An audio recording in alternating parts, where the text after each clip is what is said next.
so do both. We're good? I think so. Let me see. It says it's recording, so Yeah, it says record. I think we're good.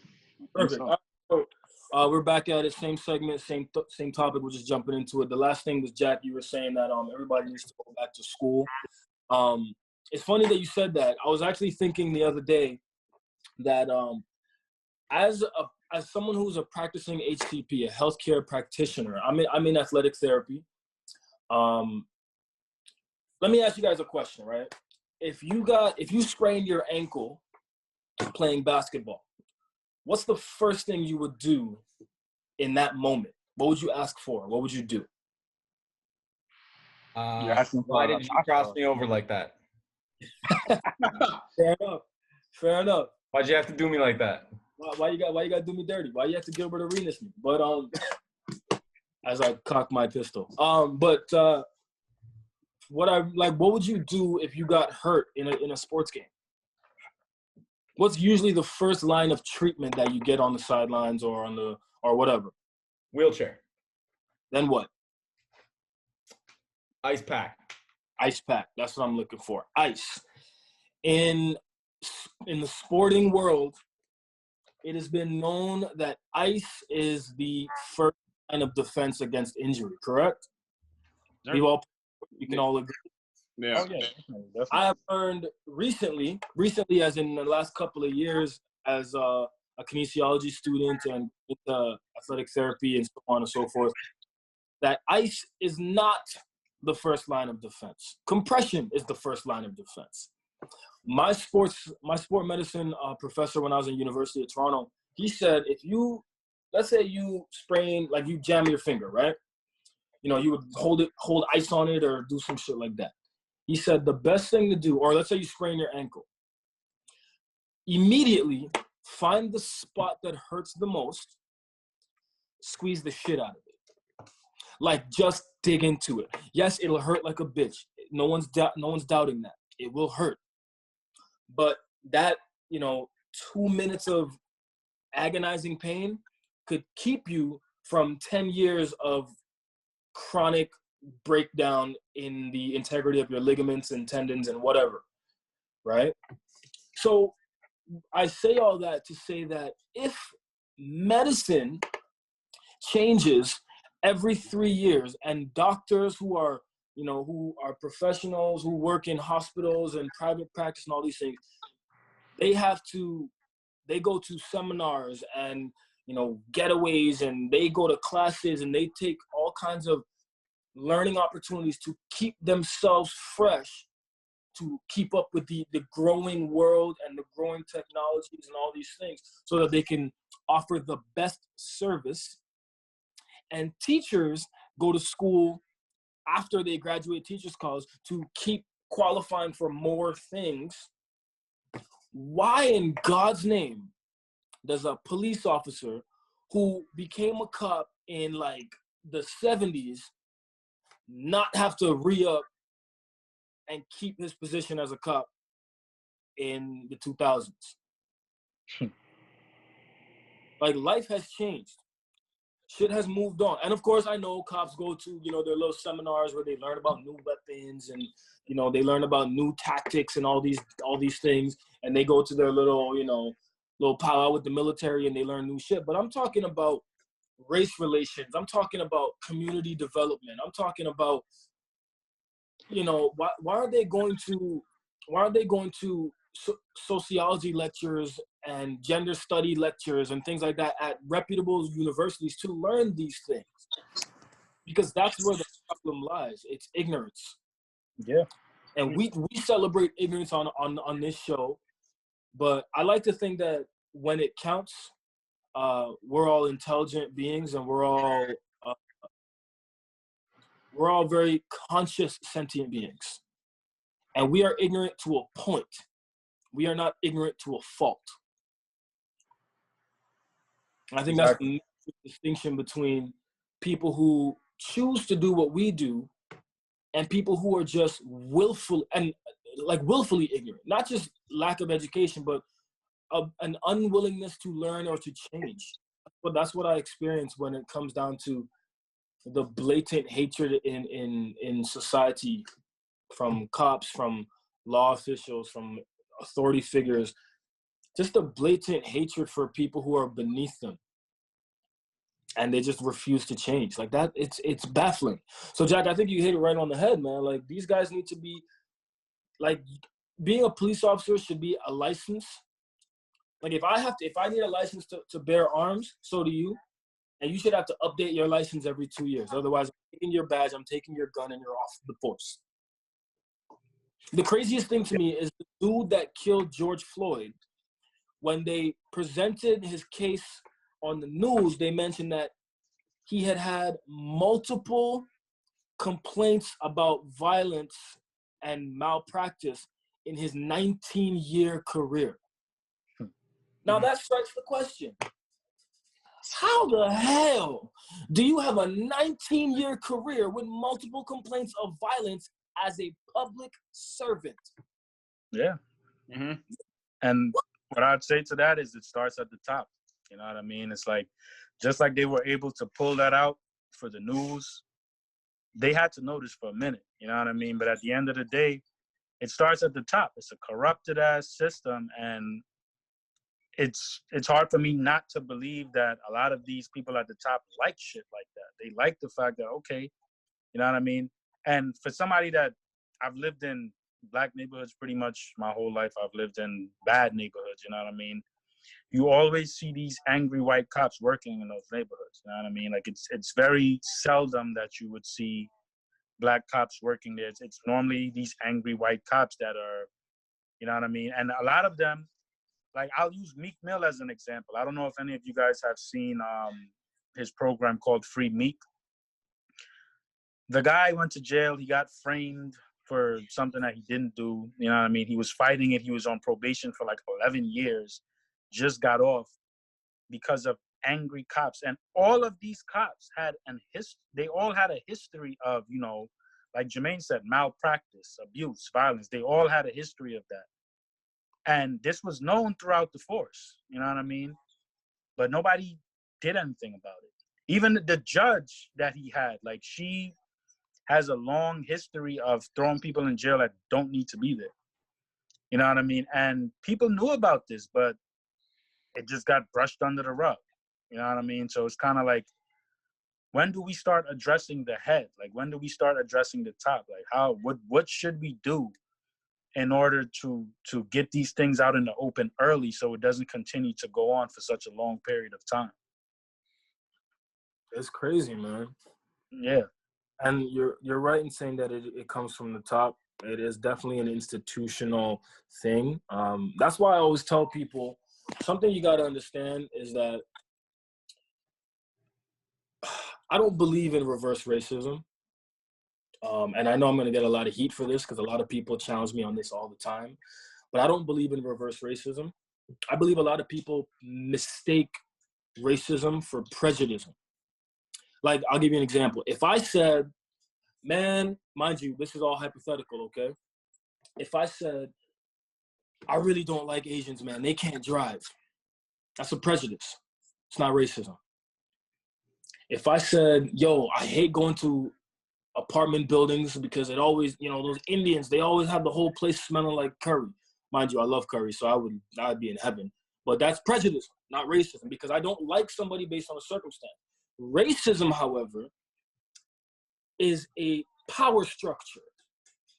I don't benefit in any way by disliking Asians for being bad drivers. I don't think Asians are bad drivers. I'm just saying based on stereotype. If I took one of my workers, someone who's under me, and we both dressed in the same way and went to another country, because my coworker is white, it would automatically be assumed that they are the superior. That is racism, because the structure that exists basically propends that like it puts out that they have to be superior because they are white, and I have to be inferior because I am black, or because I'm a visible minority, whether that be black, Asian, Indian, you know, Latino, whatever the case may be. So when people talk about reverse racism, you know, when people talk about, oh, you shouldn't hate all white people or whatever, like, that's not racism. That is prejudice. Because me hating on a white man does not afford me any kinds of political advantages, social advantages, economical advantages, emotional, mental, spiritual, academic. There are no advantages for me to hate another white person, period. Or to put down a white person. I could put down a white person all I want to, but at the end of the day, my name is still Jermaine, which is the third most common name for a black man in all the world. So at the end of the day, I could be mad at Tom, Dick, and Harry, but I'm still Jermaine at the end of the day. Like, Warren, you in a tough position, bro, because I was telling my boy this morning, like, 1, your name is Warren. 2, your last name is Figuera. 3, you look like your name is Mustafa Al-Rahim. So you are black, you're black with a Mexican name, and you look Arab, bro. That's 3 strikes, my guy. This is what I'm saying, bro. Like, shit. I'm And I got a beard, nigga, shit. Right. I'm surprised Trump ain't deport your ass to, like, Syria, even though you're from Guyana. Like, I'm surprised you didn't get shut down already. This is what I'm saying, nigga. ICE probably looking for me as we speak, nigga, shit. Like, you better not run. You better not to the bathroom, bro. You run to What I'm saying. The problem here is with, and we were talking about this earlier, with justification. You know, Yeah. people justify their actions based on all these things. So it's like, there's built in, you know, preconceived, you know, notions and all that stuff, which is of course based on environment, through education, the system, everything. But you have these justifications. So like when he's kneeling on his neck, he feels he's justified in that moment. You know, and that is such a fucked up thing. Like the shooters, they feel justified. And that is where it's such an issue. And that's where it is, like, of course it is a black issue, because that is the group of people that has been so unbelievably terribly affected. But it's a greater issue in the sense that the justification for like hurting other people or doing anything bad to other people is so fucked up. And it's like we were talking about this earlier with Jermaine, like I'm over here in Eastern Europe where the Soviet Union occupied them and just tore their country apart based on thinking, hey, they're different, so they're less than us. Yeah. You know, and it's like that justification is always wrong. Always. It's always wrong, because there's just nothing that gives anyone the right to take other people's life away or to affect someone like that. And it's like, you get these leaders, you get these people are stupid. We were talking, people are followers, people are weak. They just go with these. And it's it really is an issue that all of the world is facing, and it's just showing up in such a really terrible way right now for the black. There's something when it comes to these cases where whether it's deliberate or whether it's subconscious or deliberate, something enables a person to take that extreme measure when dealing with another human person when it comes to law enforcement, right? Mm-hmm. Whether it is, you know, they were taught this way from their you know, their hometown, their neighborhood, or whether it was something that you start to pick up on when you're on the job, or something that skews your world view. And that's the problem with the administration. Like Jermaine had said, the wound has been there for hundreds of years. It's just that with this administration, there's a new enabling for people to be like, the president says this, well, it must be okay, or it awakens something where the you know, racists, white supremacists, extremists, where it's like, it's not as bad now for me to say blank because there's someone in the highest office in the land that, you know, speaks in a similar way than I do, or it enables me to do this. And it makes it, the irony couldn't be any more greater now, especially now where this is the administration that follows up the first African-American president. The thing is, with that, I asked Jermaine this morning what the difference would be if Obama was still president, if he just had stayed in office, right? And my God. and Jermaine Now,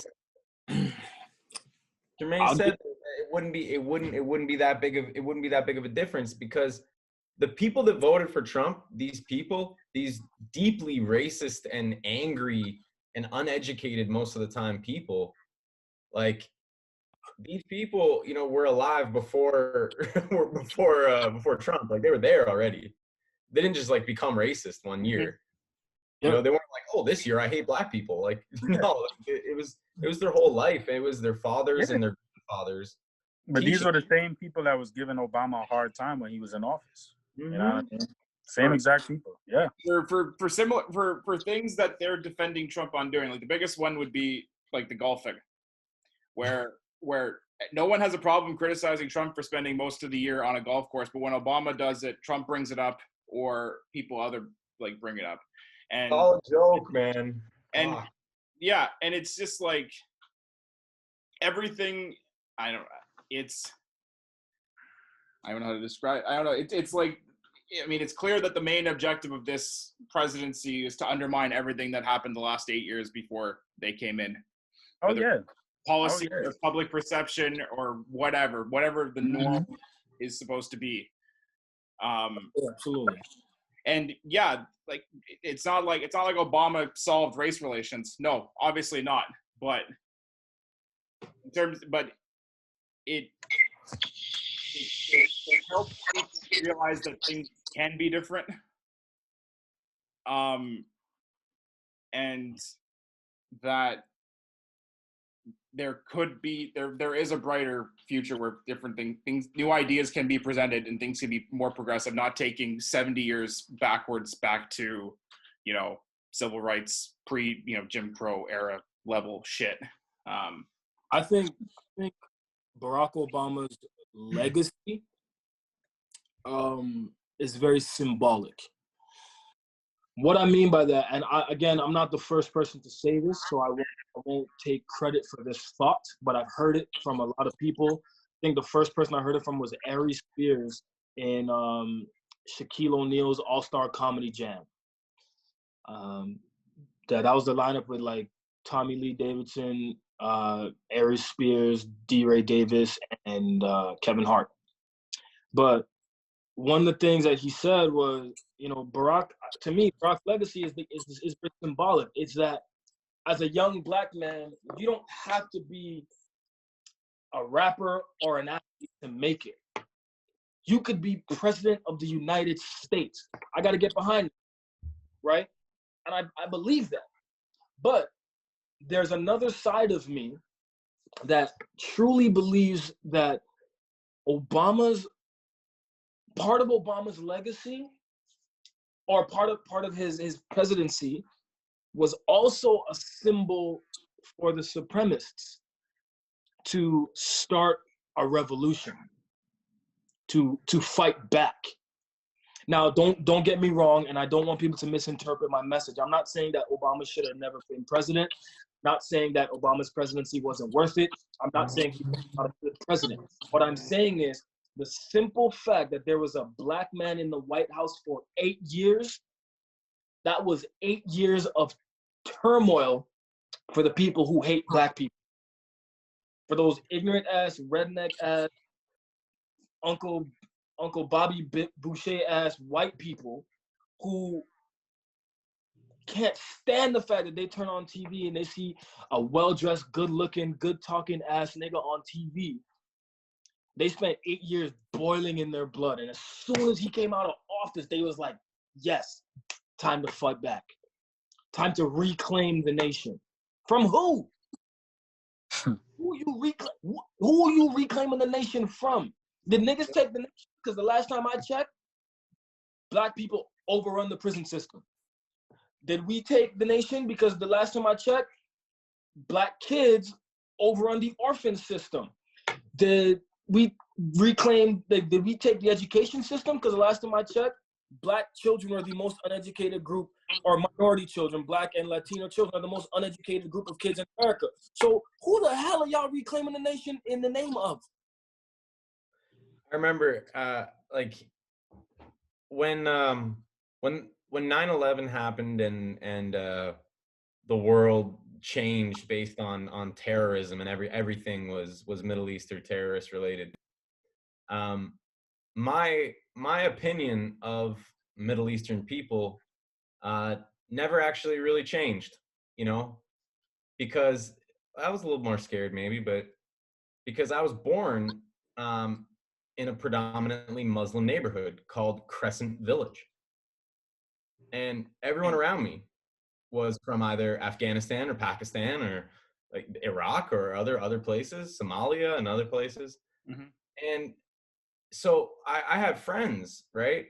And I knew these people. And so I was like, oh, when that happened, I was like, oh, that's just some really bad people that did that, you know? And for example, you know, when you know other people, when you've been with other people, when you've had the opportunity to meet other people and see like, oh my God, like become friends with them, like this person is like me, like we're friends, we're brothers, like Exactly. that's what changes it. If you took all these racist communities and you just split them up individually, every single person goes and spends like a year or two in a multicultural environment or something like forcibly, they probably all change. Like Yeah. Yeah. And I feel like that's a big part of the problem too. There aren't enough of those multicultural environments. If you see the way America's set up right now, even New York is one of the most luxurious places in the country. New York has white neighborhoods. New York has black neighborhoods. New York has Jewish neighborhoods. New York has Chinese neighborhoods. And to us, it's normalized. You know what I mean? But at the end of the day, people don't realize that it's 2020 and segregation is still fucking going on right now. You know what I mean? And I feel like that's one of the biggest issues. You know what I mean? When there's a problem, something as slight as a snowstorm, the fucking white neighborhoods in New York, them motherfuckers be clean, spick and span before the snow is even finished. They shoveled everything. Like the street sweeper comes through. The black neighborhood, nah. Like Jermaine mentioned earlier, they put the liquor stores and the gun stores and all the most unhealthy foods possible in the black people's neighborhoods. But the white people's neighborhood it's not like that. They got libraries and Yeah. community public. Man, listen, I went to Albany and to Syracuse, and it was crazy, bro. Like, I was like, yo, this is New York? This shit look different. And then I got to Exactly. Brooklyn. I was like, no. When I got to Brooklyn, I was like, this is New York. Like, Brooklyn, New York, that's New York. That's the New York, you know, that I'm used to, you know? Like, that's where the real niggas at, the boroughs. Not Staten and, you know, like crazy. Like, I was like, this can't be the same place. It really can't. It cannot be the same place. And that's terrible. It's terrible, you know. And that's what a lot of people Same mean way when they say they're a product of their environment. You know what I mean? Yeah. Because it's like, yeah, it's ridiculous. You know, I was talking. You know, again, we were talking earlier today, and Jack brought up an interesting point. You know, he asked me about my opinion on gangs and things like that. So, on gangs and stuff. So the first thing I mentioned was that Bloods and Crips were never meant to be enemies. They were meant to be comrades, right? The separation of Bloods and Crips was really unfortunate. But if anybody knows anything about the Crip in particular means community resistance in progress. But somebody asked me, do I support gangs? Absolutely. And I'll tell you why. I don't support gang violence. I don't support gangs killing each other. I don't support, you know, these gangs getting into battles with one another and killing people in the street. I don't support how gangs are today. But what I do support, and I like to think that, you know, as a family, the IFFL, the Ignorant Fantasy Football League, we are a gang because we are a group of men who stand for the same things. We stand under the same principles. We stand under the same ethics. We stand under the same morals. And quite frankly, we stand under the same likes and dislikes. Right? So, for lack of a better way to put it, we are a gang. But what were the gangs for? The gangs were formed because of a simple question. Who do you call when 911 is the threat? Who do you call? Like, I can't call the police if the police are the problem. So who do you call? Well, shit, nigga, I'm going to call Bobo and Nug Nug and them over there. Let them go get some pit bulls and some sawn-offs. I'm going to call T-Bone and Ice and them niggas over up, down the block, and I'm gonna say, hey, we got a problem over here. It's 5 on the strip, and they trying to create a scene. We need to defend our communities. We need to defend our kids, our mothers, our grandfathers. Get all the men together. Let's form a coalition, if you will, and defend ourselves, because 5 defending us. That's what the whole Black Panther movement was all about, forming a coalition to defend the communities. Mm-hmm. It was all in good spirit and good nature. I truly believe that there was a point in time when America could have literally split and said, listen, the Black people are their own coalition, their own political party, whatever the case may be. But that would have been a threat to white supremacy, and they shut every single part of that down. All of it. Yeah. And they, yeah. Garvey shut down. Everything got shut down. Mm-hmm. When you talk about systematic oppression, I'm going to read something to you guys, and I'm going to give you my opinion real quick. This is something that I really believe in. And Warren, you can help me out with this if I misquote it. We hold these truths to be self-evident, that all men are created equal and that they are endowed by their creator within certain unalienable rights, that among these are life, liberty, and the pursuit of happiness. I believe that was Thomas Jefferson and the Declaration of Independence, correct? Yes, sir. Perfect. Now, I think the only way that this life changes for anybody is for white people to admit and accept that when they wrote that bullshit, they did not mean to include Black people. They didn't mean that. When they said all men are created equal, they meant all European men are created equal, all white men are created equal. The slaves were not men to them. They were tools. So now that Black people, and I think that's another part of the problem, Black people need to stop depending on the Constitution to defend them. The Constitution and the Declaration of Independence and all that shit wasn't written for you, bro. Nope. My brothers out there, it was not written for you. That's why the law does not apply to you. Nope. It wasn't written for you, so you cannot stand behind it. You were not created equal. You were not meant to be equal. That is the problem. Women talk a lot about how, or some women, and I don't want nobody to misinterpret where I'm coming from. I believe in women's empowerment. I am the product of a flourishing matriarch family. My grandmother, my mother, my sister, my aunts, they are the ones who raised me. There are a lot of men in my family, but the most powerful people I know are the women in my family. But I digress. Women like to use that same quote by Thomas Jefferson as a means to say, this is why women are being subject to inequality, because the Constitution was written for men. Well, I'm going to take that a step further. The Constitution was written for white men, not men, white men. Yeah. Men who look like George Washington and Thomas Jefferson and John Adams and whoever the hell else was over there. I'm not an American, so I really don't give a damn. But you get the point. Like, it wasn't written for, it wasn't written for Kunta. It's interesting that you say that, because you don't even have to really go too far searching to find out that that's very accurate. Like, if you look at the 3/5 compromise, it's basically saying that the Black man is considered 3/5 of a man. Like, what the fuck? Like, I'm a human being. I breathe just like you. I bleed just like I'm considered 3/5 of a man, according to this country. By the way, that shit was never abolished. That shit is still in fucking law today, but they won't tell you that, though. Absolutely. You know what I mean? And I remember a time I was in Canada with Jermaine. We was younger, man. We was, my boy Taylor, you know what I mean? One of my best friends to this day. I love that guy to death, you know what I mean? He's white. He got into a fight or whatever, and we were in a skate park. You know what I mean? A bunch of kids tried to jump us or whatever. You know what I mean? Shit got pretty hectic. And I saw 5-0 roll up, and I'm going to remind you, I'm from New York. You know what I mean? I grew up in Brooklyn. I grew up in Queens. I grew up in Long Island. Like, police treat us like shit. So, nigga, my heart started to jump out my chest. You know what I mean? I'm 16 years old. The cops came to us and asked us, like, are you guys okay? Do you want to press charges? Like, I'm like, what the fuck? Like, I'm not used to that. I've never seen that shit before. Like, I thought we was about to get beat up on some Rodney King shit, and they actually cared about us. Now, I'm not saying there's no racism in Canada, because of course there is, but that was like, whoa.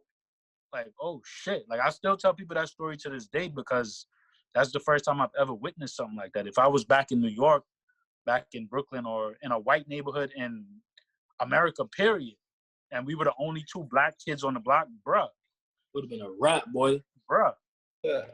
This You is know what I mean? that's a really good point. And this is a sports podcast, and if you look at basketball, right? When basketball was invented, right, wasn't it like a peach basket they used? Yep. Yeah. But then they realized that was fucking stupid, and they figured out a better way to do it. Right. You know, you can't live by the original rules of something, and that's a problem that's happened in so many places throughout history. People are like, well, that's the rules.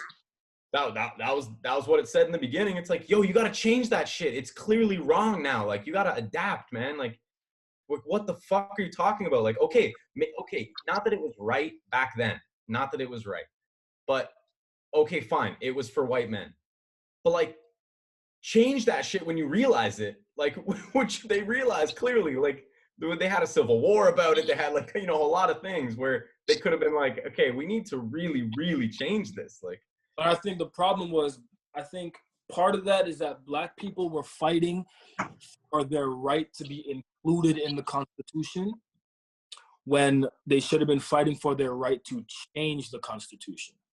Now, don't get me wrong. I'm not saying that black people fought for the wrong thing at all, because I wouldn't be here if it wasn't for the sacrifice of those black people. Because there was a lot of revolting and fighting in the Caribbean too.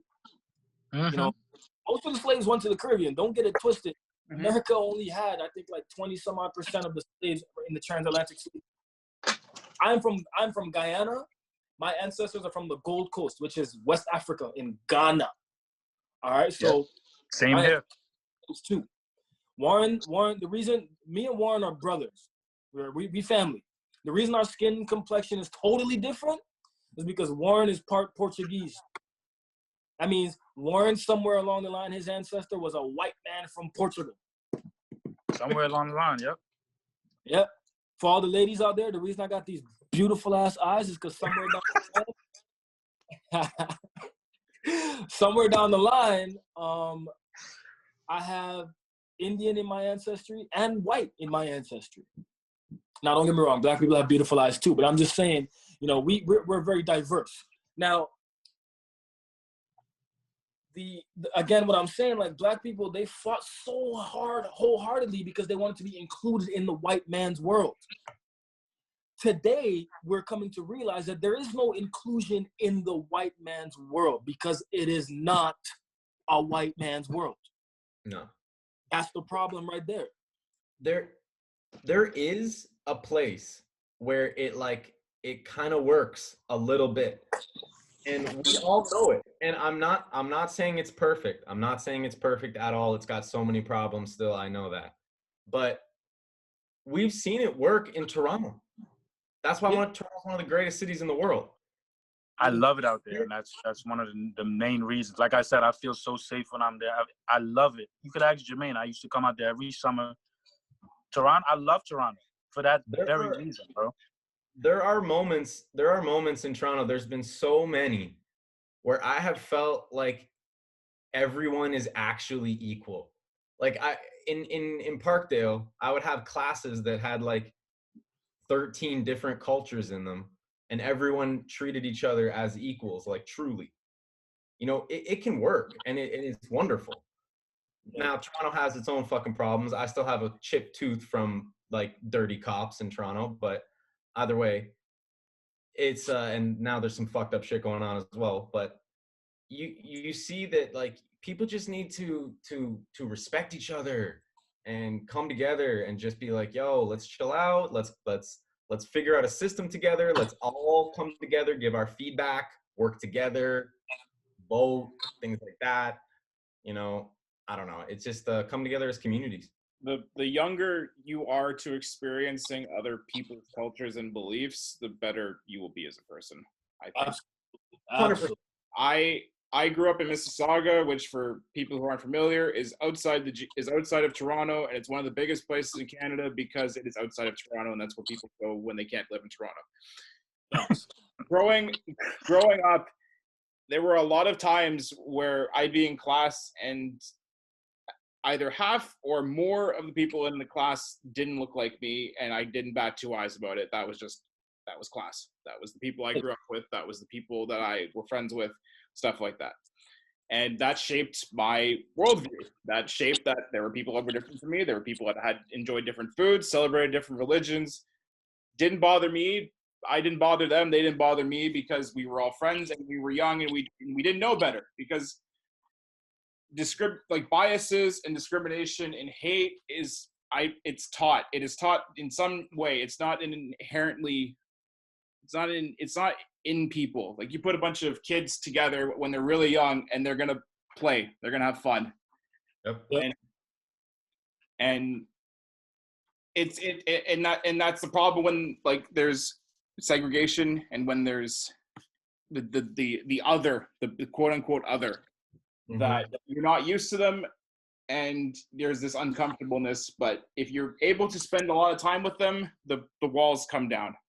Yeah, and you know, when we first moved to Canada, we were the other, and I was far too young to experience it. But when I think back, or to understand it, but when I think back on some of my experiences as a child, growing up in Curtis, Ontario, I had some pretty messed up experiences, man. You know, I remember being called the little black kid from the jungle. I remember this little girl who was actually my friend's little sister. She said I was just a brownie, and she said she didn't like brownies. And I was like, I'm not a dessert or a baked person. I remember people trying to figure out why I was smarter than their white. You know, Guyana's education system is advanced. There's your answer, but who knows, right? And you guys are right. Like, Toronto is beautiful. It's different. It's, you know, there's so many cultures. The thing I love about Toronto, if anyone who's listening who's not from Toronto, if you get a chance, visit. And when you visit, walk down College Street, walk down Queen Street, downtown Toronto, walk down King Street, Spadina, walk down Spadina. Lord. I promise you will find a minimum in a span of like 5 blocks, you will find a minimum of 5 restaurants from different cultures. You can literally say, I want South Indian today. Go right here. And then you could say, nah, I want Vietnamese. 2 doors down. Then you could say, you know what, I want some goat curry and roti. 2 doors down from that. Then you could say, actually, I want sushi. 2 doors down from that. Then you could say, you know what, I want fish tacos. 2 doors down from that. Then you could say, you know what, forget it. I want Timbits and Rice Krispie Squares and Earl Grey tea. 2 doors down from that. And I love that about Toronto. I love that so many people thrive and exist in what seems to be a harmonious culture. Now, once again, like Jack said, and like Panky alluded to, we have our issues too. It's not perfect. It's not a perfect system. Today there's a march in Toronto for a young lady that has died by questionable circumstances. We don't know exactly what happened, but we know that a beautiful young black girl has died. That's what we know. We don't know exactly how or why, but we know that she was beautiful, she was young, she was black, and now she's dead. And the police were involved. That's all we know. I'm not blaming any cops because I wasn't there to see it.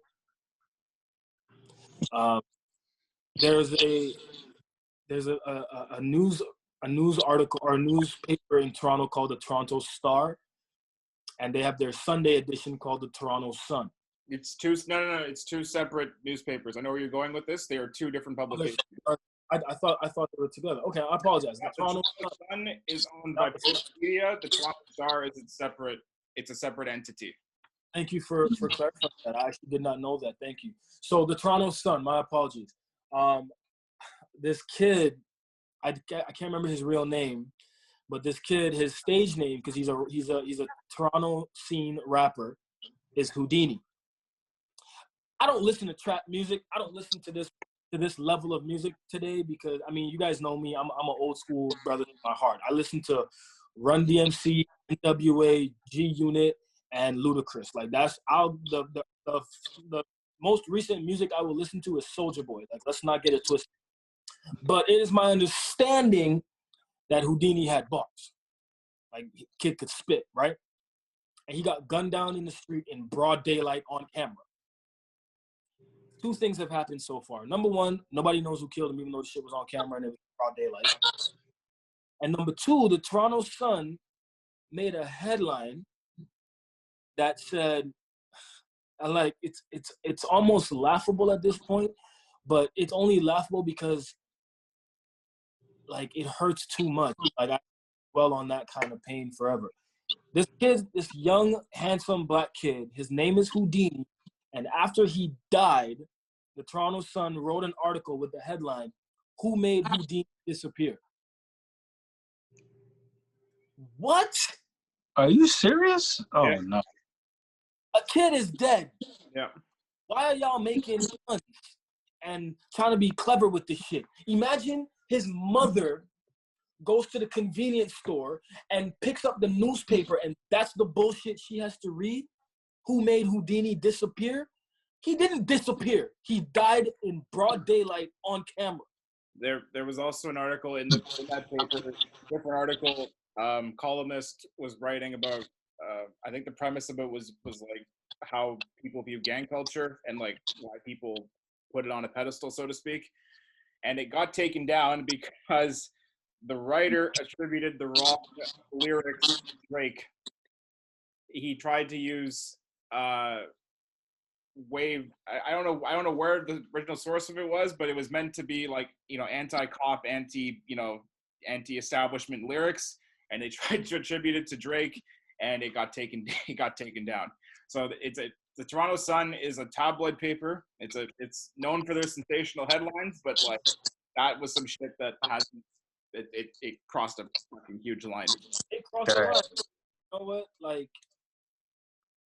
Like I said, there's protests in Toronto today, and I had one of my friends tell me, like, "Oh, Jay, you don't support the cause because you're not coming out to the walk." And I was like, no. You have to understand, you are white. You can afford to be out in these streets. I am dark.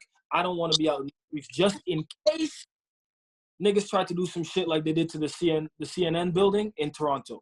Because if niggas try to run up on the Toronto Sun headquarters, wherever the hell it is, and some shit goes down, I don't want to get caught in the middle of that because my ass is black. Also, the I Stones, respect that.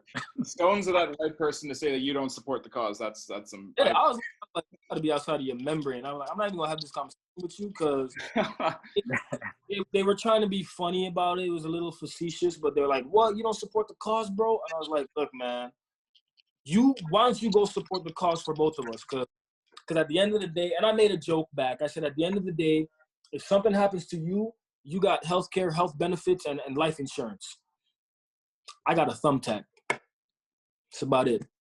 So, you know, you got Band-Aids. I got duct tape and cotton balls, my nigga. Like, you want to support the cause, go right ahead. But that's what it's like. You know, being black, like, today is Saturday. It's a fairly nice day outside. And as a young black man in Toronto, I'm not going to say I'm afraid, but I'm cautious to leave my house. I can't imagine the agony that these brothers are feeling in America when people are dying.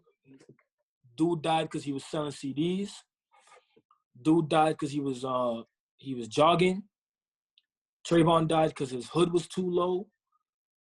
George died because of a counterfeit $20 bill. Like, I can't imagine the agony of my African brethren in America and what they are truly going through, because I'm dealing with it like this in Canada, in our beautiful mosaic culture in Toronto. Okay, so I'll tell you guys a quick story. Jack knows the story because Jack was actually there. And I'm gonna tell you guys how I used my Canadian citizenship as a saving grace. This was after the worst experience of my life, taking it back to the sports world. After the worst single experience of my life, me, Jack, my boy Anthony, aka Loco, and his little sister Cassandra, we went to New York for the Super Bowl, Atlanta versus New England. Moment of silence. Hold on. Moment of silence. 10 seconds for the Falcons. Thank you. I don't like how you laughing. I don't like how you laughing, bro. All right, go ahead. Go ahead, bro. Go ahead. I hate you so much. Now, I was distraught, to say the least. I was in my feels, to say the least. So, the one thing I wanted more than anything else was to go home. I just wanted to come home, man. I just wanted to get back to Toronto and go to bed. I didn't want to be in the States no more. I didn't want to be nowhere near people who knew I was a Falcon fan for that. I just wanted to go home. So the next day, we pack up our shit and we start driving home. I'm driving through New Jersey. I'm on the highway. I can't remember the exact highway. I want to say it's the I-90 or I-95 or something. But we are passing through what now I know to be Saddlebrook County. We are the only car on the highway. It's just us, right? Here's the orientation. I'm in the driver's seat. I'm driving. Cassandra, young black woman, she's in the passenger seat. She's awake. She's up with me. My two best friends are in the back seat. Anthony, tall, black, pass the fuck out. Jack, tall, white, pass the fuck out. They are both drunk. They've been drinking in the car. They chilling. They are blacked out. I'm driving. Of course, I'm driving, so I am not drinking. I'm just chilling, singing, whatever. Now, I don't really know how American road laws work or whatever, but I'm going to tell y'all from a perspective. I was doing 120 on the highway, all right? In America, that's what, like 70 miles an hour, I guess? 70, yeah, 70. Whatever, I don't know. Don't lie, bro. It was like 125. I was going like 120, 120. No, it was 120 because the car was on cruise control. I'm not backing down from that. All right. Now, in Canada, the speed limit is 100 kilometers an hour on the highway. So if you're doing 120, you could still get a speeding ticket. So don't argue with the fact that, you know what? Yes, I was speeding. Okay, boom. I see the lights in my rear view. I'm like, oh shit. I think I'm being pulled over right now. Cassandra's the only one that's awake, and she's like, okay, so pull over. I pull over, and here comes the long arm of the law. Short white dude, not unlike Giuliano, actually. Kind of had this Italian look to him. Short white guy. Taps on my window, and I just wound down the window just enough that I could communicate with him, because I've seen enough movies and watched enough TV shows and documentaries to know, don't expose yourself completely. But I wind down the window about this much. I'm like, good evening, officer. How can I help you? Sir, did you know that you were doing 87 in a 65 zone? And I looked at my dash, my speedometer, and I looked at 87, and in kilometers, that's like 160. I'm like, what? There's no way I was doing $160. So I'm like, sir, I don't believe that. There's no way I was doing more than, 65, 70. I shit you not. Dude looked me in the face and said, do you really want to play this game? And I said, nope, no games here. Here's my driver's license, my passport, my car insurance, my ownership, everything. Take it all, do what you got to do. I'm sitting here thinking I'm about to get a ticket. None of this matters. He looks at my driver's license, and this was what pissed me off. You already looked at my driver's license. You know I'm from Toronto, bro. You know I'm from Ontario. It's on the license. Not do I realize his partner comes up on the other side, taps on the glass. Cassandra winds her window down, and he starts talking to her. I can't really hear what they're saying. Then he shines the light in the back seat and sees Jack and Loco passed out. Then go look at me and ask me, are those guys okay? I was like, they're asleep. We're driving, like they're asleep. Guys, if I'm lying, I'm dying. That's a quote from one of my boys, Ola. Shout out to Ola. He says it all the time. If I'm lying, I'm dying. Dude says, where are you guys coming from? I'm gonna act it out. He's leaning over like this, and his hand is on his hip. I can't see it, but I know that's where his gun is, right? He says, where are you guys coming from? I said, oh, we're coming from Queens. Clip.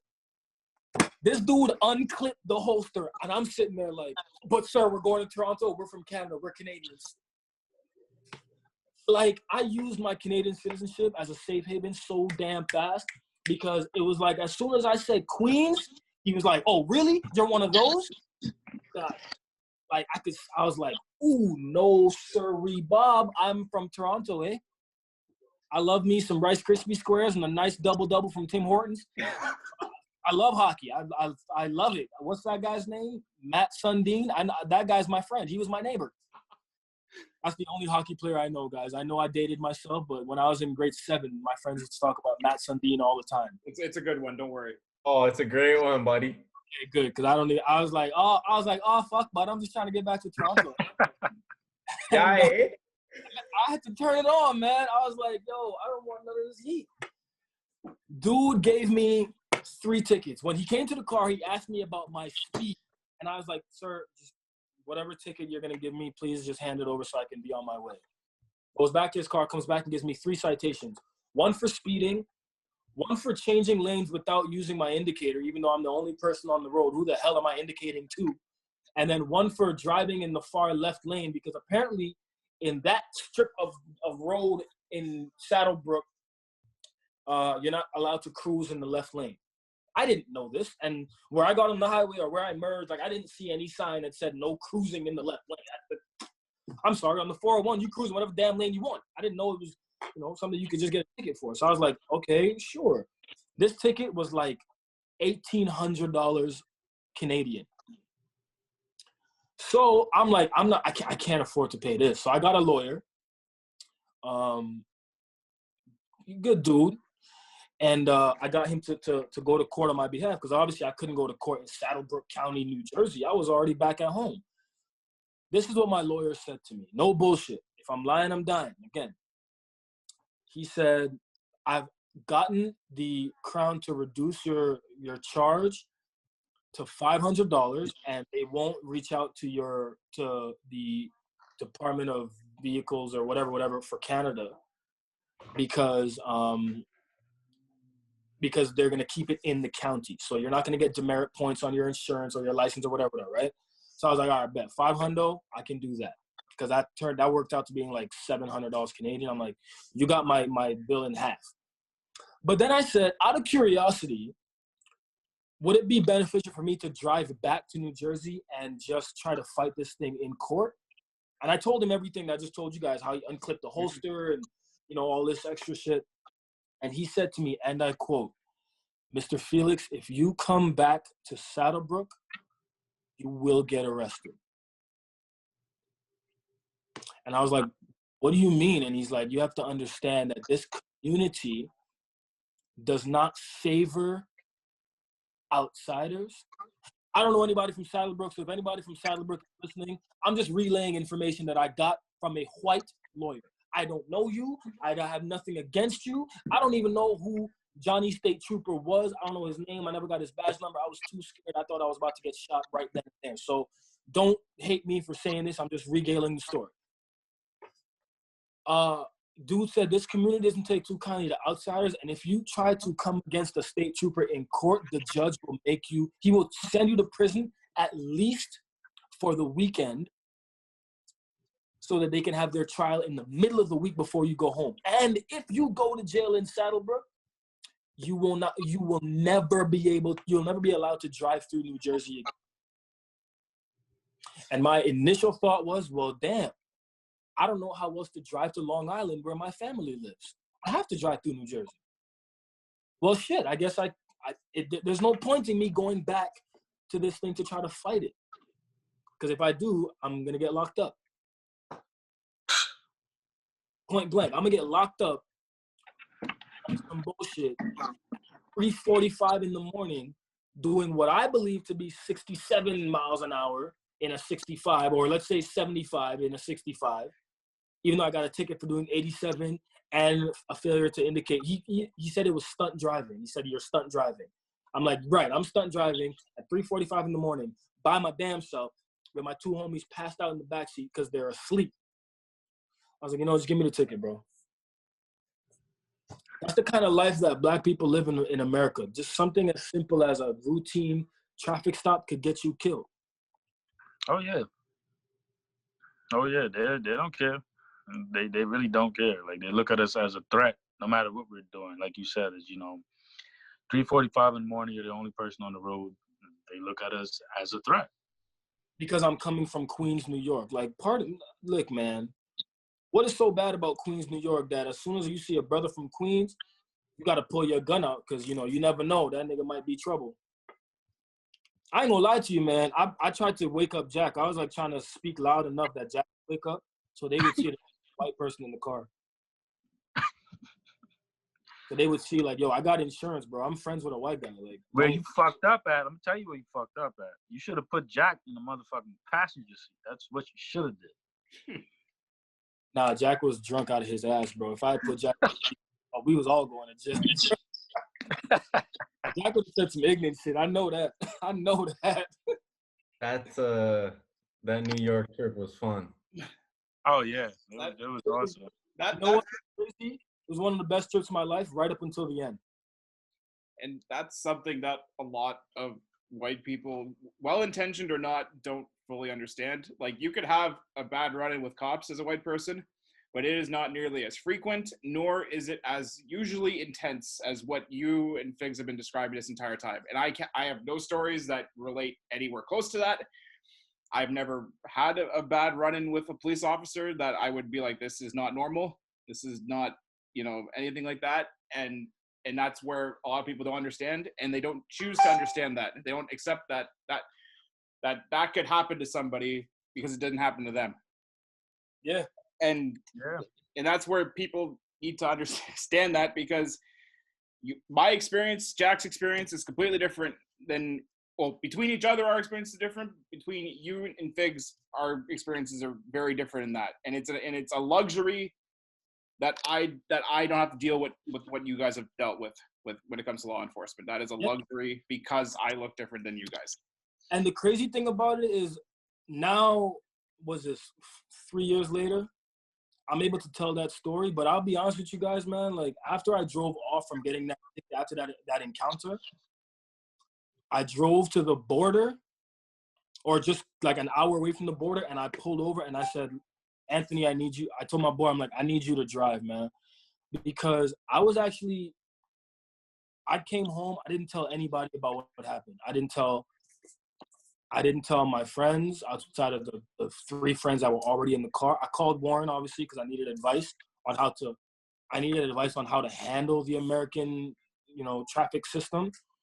But I didn't tell anybody because I was embarrassed. I was embarrassed because I was afraid. And you know what?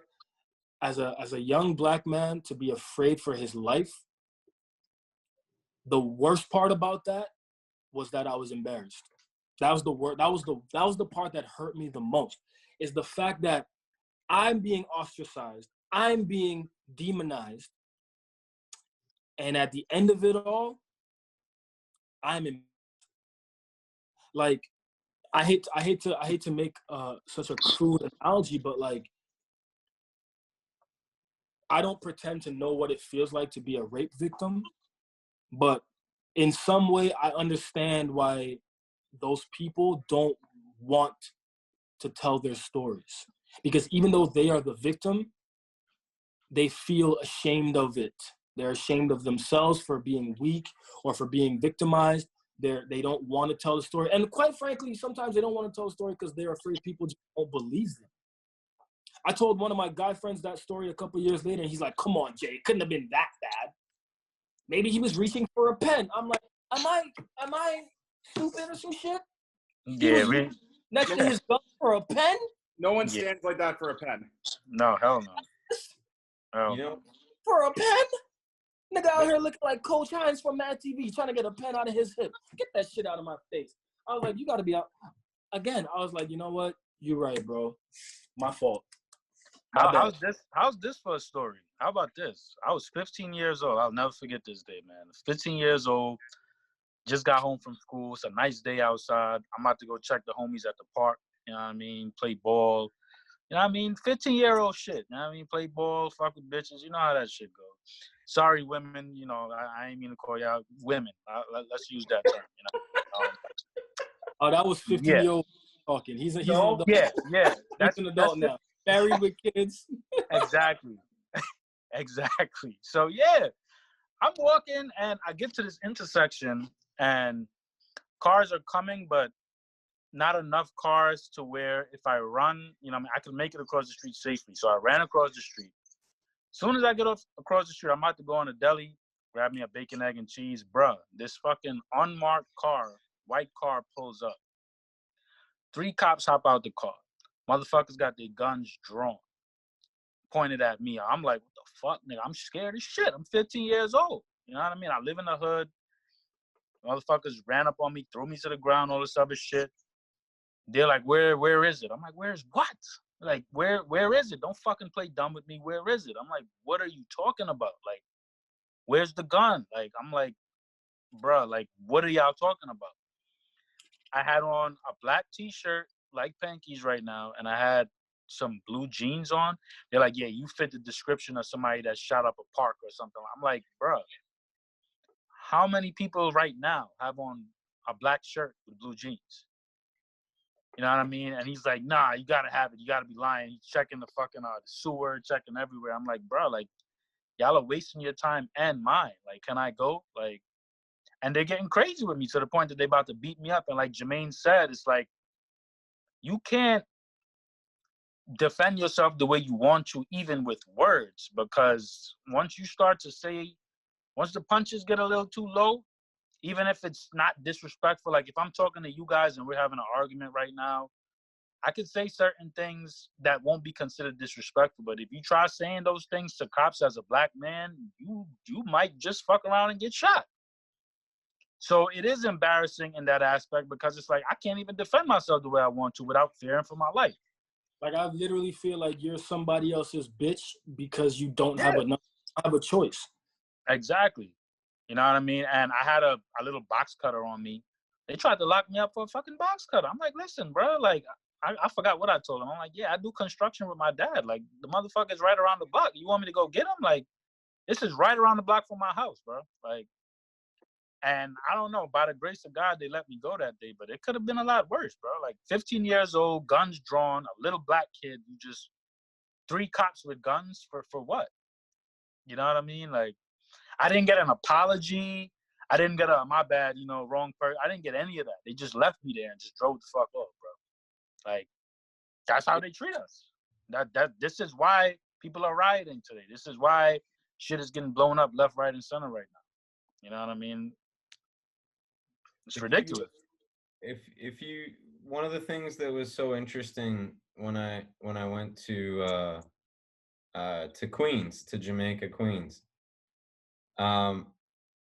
you see that neighborhood and you're like, how is this like it's connected to New York, but it's like it's a little bubble out of necessity. It's out of necessity.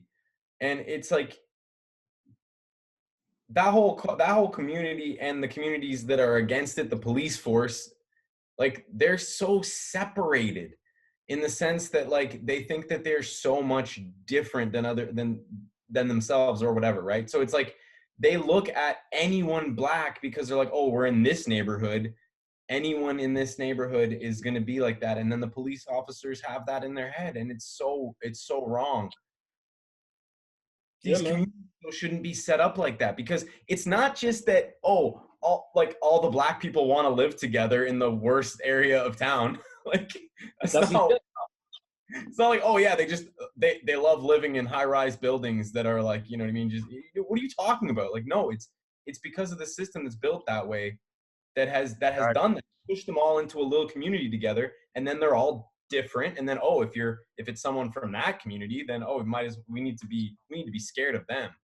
And the problem is that there's people in that community that are bad people that need to be arrested, black people that need to be arrested, that are committing crimes. But the overwhelming majority in that community gets treated completely unfairly and has to be scared for like no reason at all. It's really fun. Yeah. Which is why when Jermaine mentioned Queens, the motherfucker popped his holster. That's why. Yeah, exactly. You know what I mean? It's ridiculous. I mean, listen, when it really comes down to it, we could talk about it till the cows come home. At the end, being a black man in this world it's like, you guys know I'm a Christian. I don't pretend to be perfect. I don't pretend to be, one of these saints who condemn the whole world and want to send everybody to hell. Because if it weren't for the grace of God, I'd be going to hell too. But it feels like being a black man in this world is the biggest sin ever committed. Just being born with darker skin. It's like, no matter what you do, like, there's no forgiveness for darkness. There's just, and like, I make a lot of jokes. Like, I remember prior to all this jumping off, I used to tell, like, listen, I don't care if a white person calls me nigga, that's because they're ignorant, not me. I'm educated. In fact, I'm educated to the point where I know the word negus means black king. Negus, that's where the word nigga comes from. It's negus. It's in the Bible. So call me niggas, please. I will represent my blackness with pride. But I'll tell you right now, because of the way shit's going now, let somebody call me nigga now. Yeah, I promise y'all gonna bail my black ass out of something. Cause like, I have Asian friends that say nigga. I have Indian friends that say shit. I have one white friend that says nigga. And I'm not gonna lie to you, I'm not gonna hold you on it. He called me nigga a few times, like, more like he was like, oh, what's good, my nigga? Now, ain't shit, broski. I didn't even, because in my heart, and I said, Jack, I tell you this all the time, and I will say, Jack, the most wonderful people I've ever met. Jack has never, whether he was drunk, he was high, we was deep in conversation, Jack has never once overstepped a boundary. Even when he's rapping along with Drake, I have literally watched him stop moving his mouth when nigga comes up in the song. But I tell Jack all the time, hey, man, that's because you a nigga at heart. Yo, what's the saying? Jack's not white, he's clear. Jack has Negro tendencies. All the way. I remember, Jermaine, you tried to do the same thing with me. I remember I came over to your place, and I was like, have you heard, I can't remember what the song was, what the album was. And you were like, play it. And I start playing it, and I'm like, I'm trying to keep up, but I'm not nearly as. Yeah. And I had listened to it enough where I knew where to censor myself when the N word came in. And then you were just like, say it. I'm like, I ain't gonna say it. I'm like, say it, come on, man. I was like, but it's crazy. It's like, for me, like, it never really fazed me before to think of like, whatever, like, you're just an ignorant bigot who you don't even understand the history of the word nigga, like, whatever. I'm an educated black man. You call me nigga, you're making yourself look stupid. Excuse the terminology for all those listening, and I hope you all understand that I don't speak like this, and I don't think like this. But if somebody says the word faggot, they're the bad one, not the person that they're calling that, right? Like, the person who says that word is like, yo, you're a dick. Like, you're the person that's messed up. I had the same approach to nigga. Like, you call me a nigga, you're the problem, not me. So you call me whatever you want to. You're just making yourself look bad.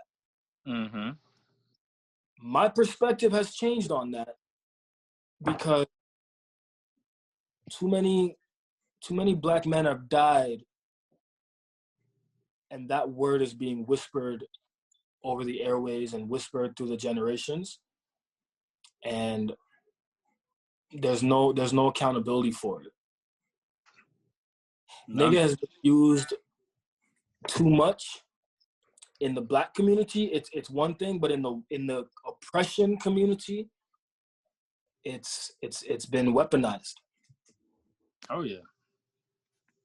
And like, you guys, again, I'm a passive dude. I don't like to fight, but if somebody swing on me, best believe you're getting a Jean-Claude Van Damme to the throat. But I've come to understand now that calling a black man nigga is using a weapon against him. Yeah, Targeting people the way we've been targeted is the weaponization of society.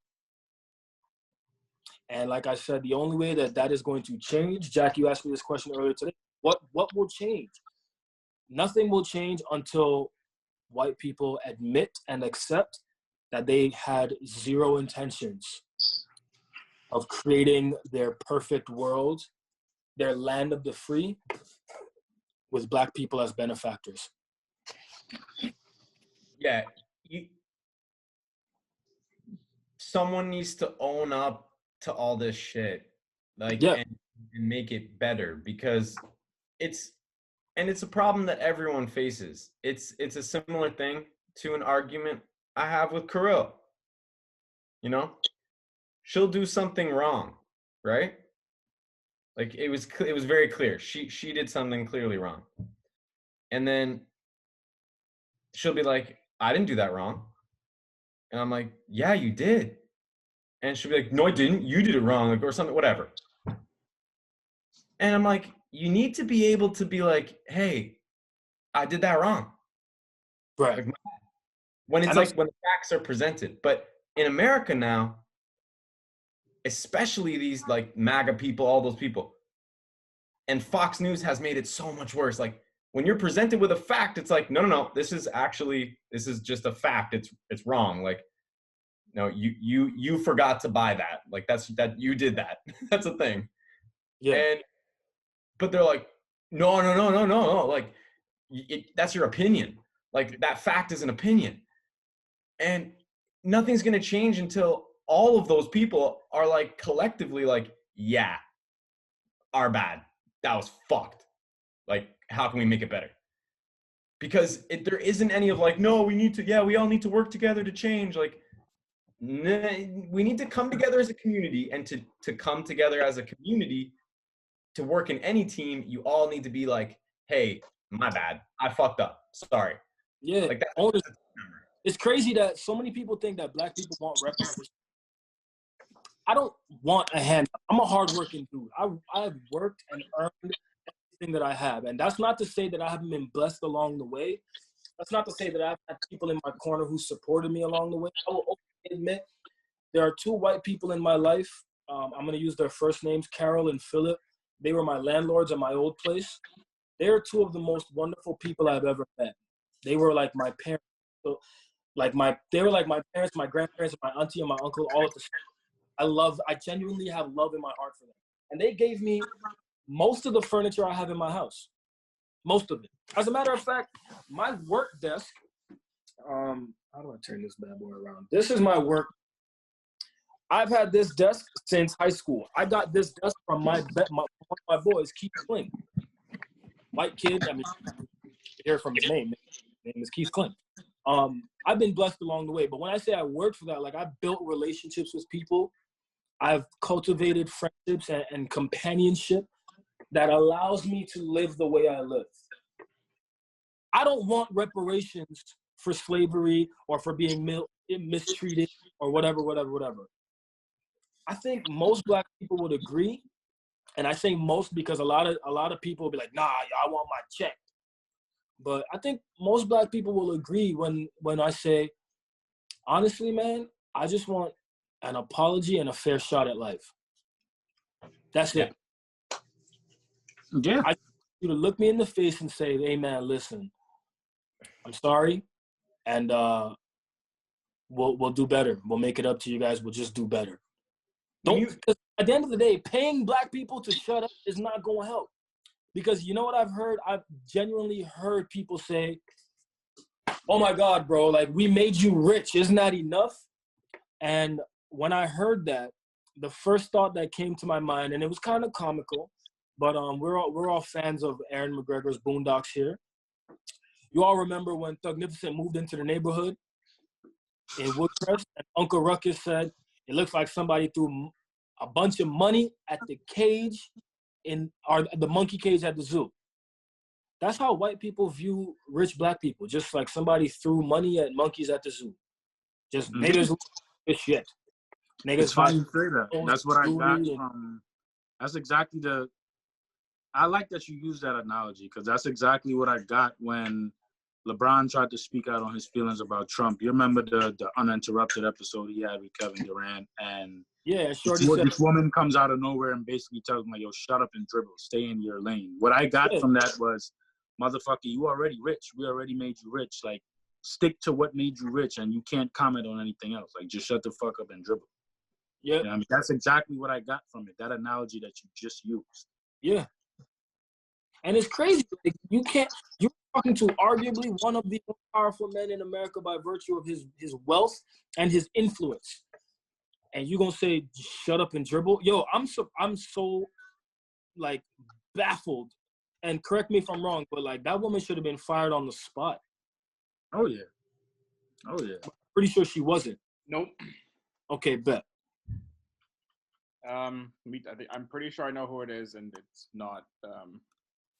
She should have been fired on the spot. Yo, if you really look at it, it's like it's almost like an evolutionary problem too. Like, because we've evolved beyond that. Like, human beings are capable of like a lot of amazing things. But you have the group of people that made it to whatever they think of as the top, where they get treated the best. They have the most privilege. Right. In any kingdom across nature and natural history, do you expect a group that has like the best position to give that up? Of course not. But the thing is, that's like what animals do, and that's what ancient tribes used to do. Like, they also, we're past that now because we realize that it's wrong. So it's like, it's barbaric.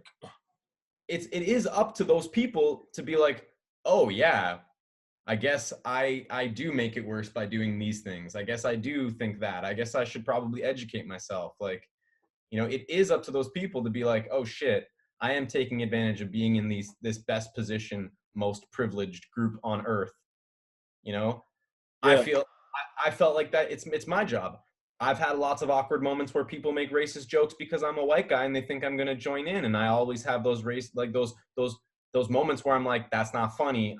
Like, I don't, you know what I mean? Like, you shouldn't really talk like that. Like, you know, and it's had a lot of awkward moments for me where people are like, yo, whatever. And it's like, but I feel like that's my job because I can't just be like, because look, like Jay and Figs, like that's for all the people that I know that I care about, whose lives are like made worse because of that. It's like, yo, if you met them, you'd like them. Trust me. Like, there's, you know what I mean? Like, there's people I talk to in Lithuania I know that they make jokes once in a while, and they're good guys. That just, you know, they're just ignorant in a way and uneducated. It's like, I know if you guys all got together, we'd have a fucking good time. Everyone would be friends for sure. 100%. Oh yeah. And I guarantee you after that, like Panky was saying, exposure to this, I guarantee you after that, they'd be like, yeah, you probably shouldn't make like you probably shouldn't use the N-word. You probably shouldn't make jokes about black people. They're actually like, they're good guys and it actually affects their life a lot. So like that kind of sucks. We should probably like, yeah. Right.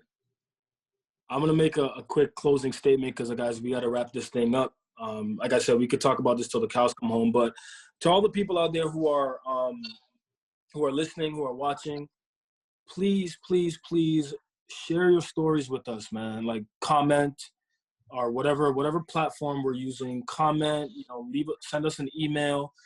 We'd like to hear your stories. We'd like to know what you're living, what you're experiencing.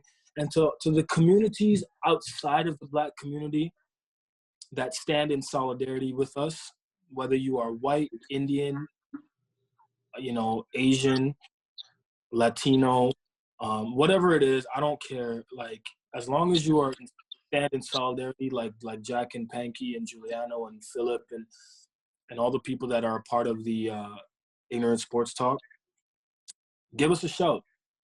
You know, let us know who you are, because there are strength in numbers, guys. There is always strength in numbers. If you want to be educated a little bit more, there was a very interesting article I read in my university days. I took a course called Ethics and Power in Kinesiology and Sport.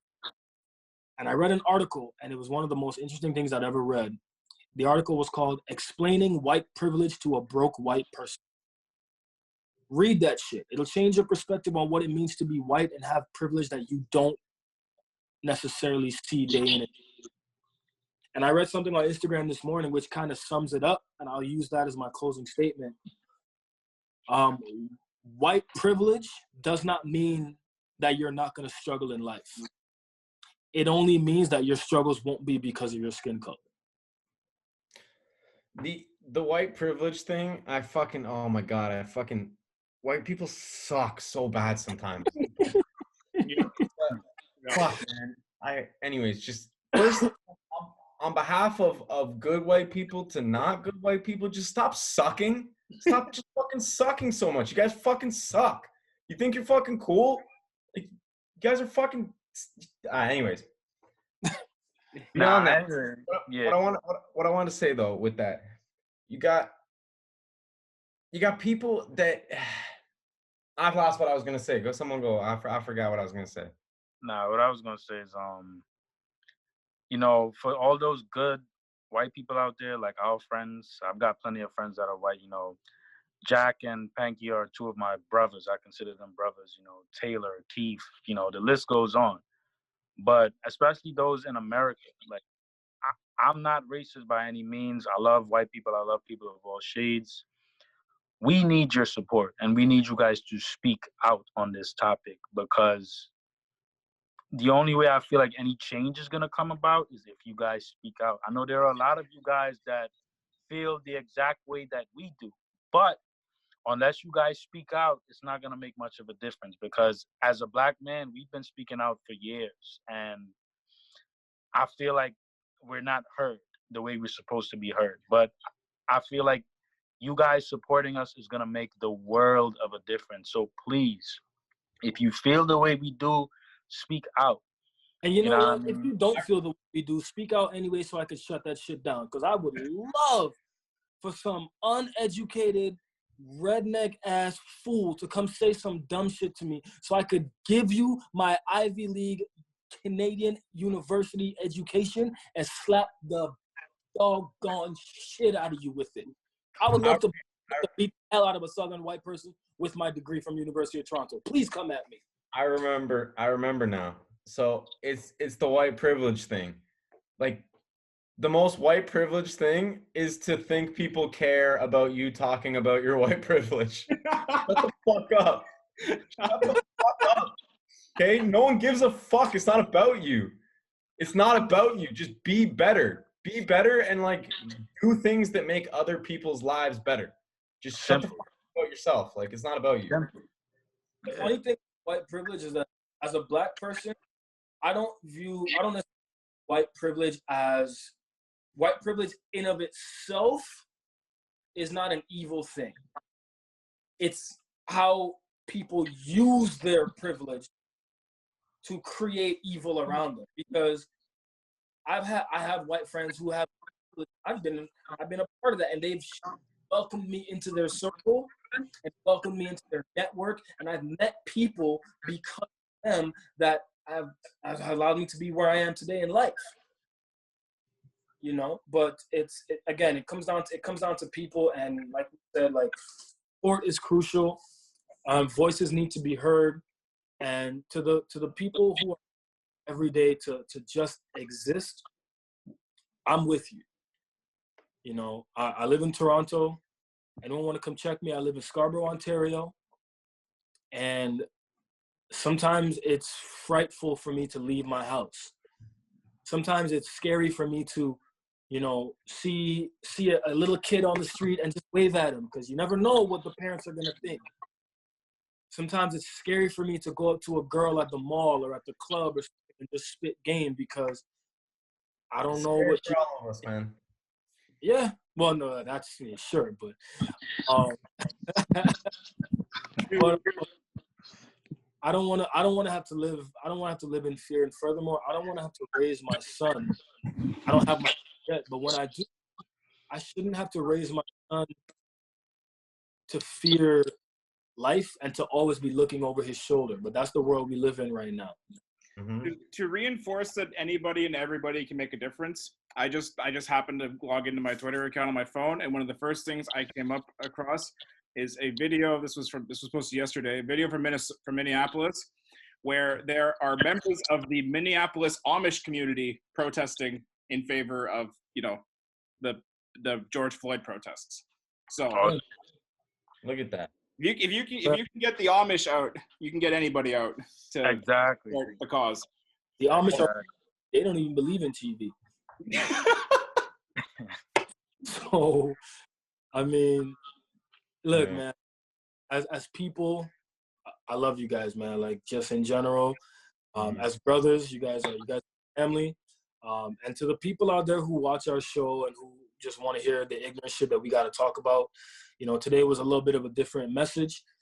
We'll be right back with the ignorance next week. But this is something that we needed to come together on and speak on. But we love you too. Whether and I'll be honest, whether you love me or hate me, I love you regardless.